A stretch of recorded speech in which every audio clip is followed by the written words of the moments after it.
Let's take some calls. How's that? Would you like that? Am I doing well? How do you like my driving? I used to love truck drivers that say, how do you like my driving? And I'd like to drive, pull up next to them and give them a finger. I never understood that. How's my driving? It was such an arrogant statement, but we in Talk Radio ask, how's my driving? WMAC, Lisa, from Georgia. What's on your mind, Lisa? Yes, I'm calling because I think your driving is a tad bit reckless.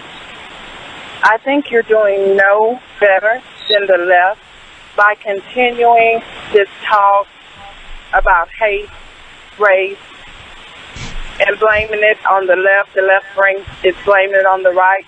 All right. What have I said that offended you? Let's cut to the chase. What offended you today made you call my show? By saying that acting as if racism doesn't exist. Oh, here we go again. All right. You see racism wherever you go. Wherever you go, you see racism. Could it be inside your own heart? Until we admit... No, Lisa, if you see racism everywhere you go, even though we had a half-black president, a black attorney general, many blacks in high positions, billionaire entertainers, billionaires in the entertainment and sports arena, and you still see racism, could it be in your own heart, possibly? No, it's not my own heart. I experience it on a daily basis until you stand in my shoes.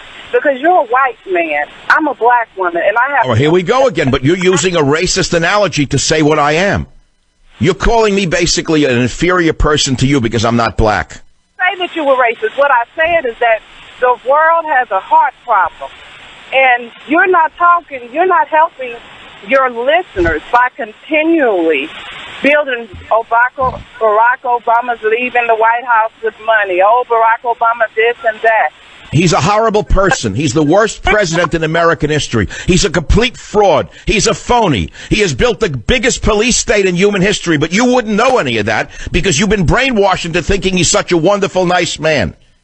You're sitting here brainwashing people and making him think that he's not a wonderful person. Well, I'm giving my opinion. I'm giving my opinion based upon the facts of what this con man has done, as opposed to what the people in the media want you to believe he's done.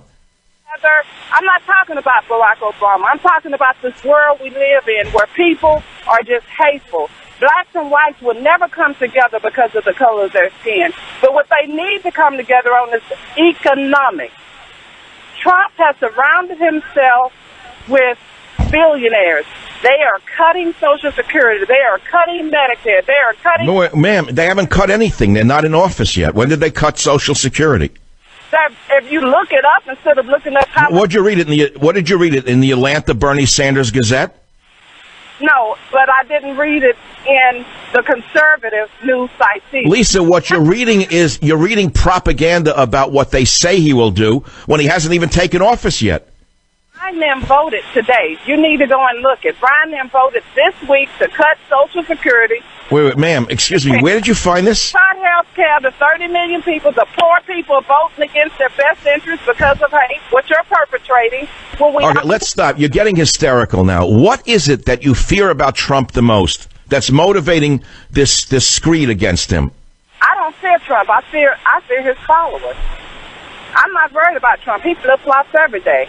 He's not going to do anything that he said he was going to do. He's already shown he's not going to stand on what he said. So let me ask you something. If Trump actually tries to cut government, is that racism? Excuse me? You heard me. If Trump cuts government by 20%, because we all know there's a lot of workers in government who don't do anything, would that be racist if he cut government, the size of government?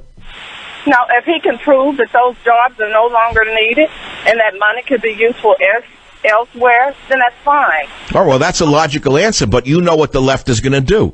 Since the government bureaucracy can be broken down by race, they'll say that although he cut 20% of the workforce, of the 20%, 70% were not white, they'll say it's racist. Well, let me ask you this. Are you concerned about them cutting Social Security, Medicare? No, not at all. No, not at all. Not concerned about it at all. I'll tell you why. Because SSDI, you know what that is? Social Security Disability? Correct. Do you know how many fakers are on SSDI in San Francisco alone? I'll give you an example. If you go to one cafe in North Beach, which is a region of San Francisco, and you ask the fake poets sitting in that cafe, how many of them, investigate how many of them collecting crazy checks. You'd be shocked to find out how many of these bums never worked a day in their life. Now magnify that by every artistic community in the country. Do you know how many bums are collecting fake disability checks in this country? Do you know how many corporations that aren't paying tax? What? Wait a minute. Let's not jump. Wait, ma'am, please. You're preaching to the choir on corporations that are not paying taxes. If you've listened to my show, now you're going to tell me you never heard it before, right? We spend on social. So Lisa, can you be quiet for 1 second? Have you ever listened to this show before? I was riding through town and heard the hate spewed, and I said, let me call into this station. All right. So in other words, you're a paid caller. When did George Soros send you your last hate check? Well, I'm not sure who George Soros is. All right, take a walk. I'm not going to talk to you. I don't like you. I wouldn't care if you're my grandmother. I wouldn't talk to you. It's the end of that one. She's telling me about corporations don't pay their taxes. For 3 years, I've written 2 books about it. I talked about it every day, but Lisa didn't hear that because she comes into with such racial blinders on that she figures any white man who supports Trump is a racist. That, my friend, is the definition of prejudice. Do you know what the word prejudice means, Lisa? It means prejudging someone. So you've prejudged me because I'm not preaching to you what you want to hear. That would make you, Lisa, prejudiced.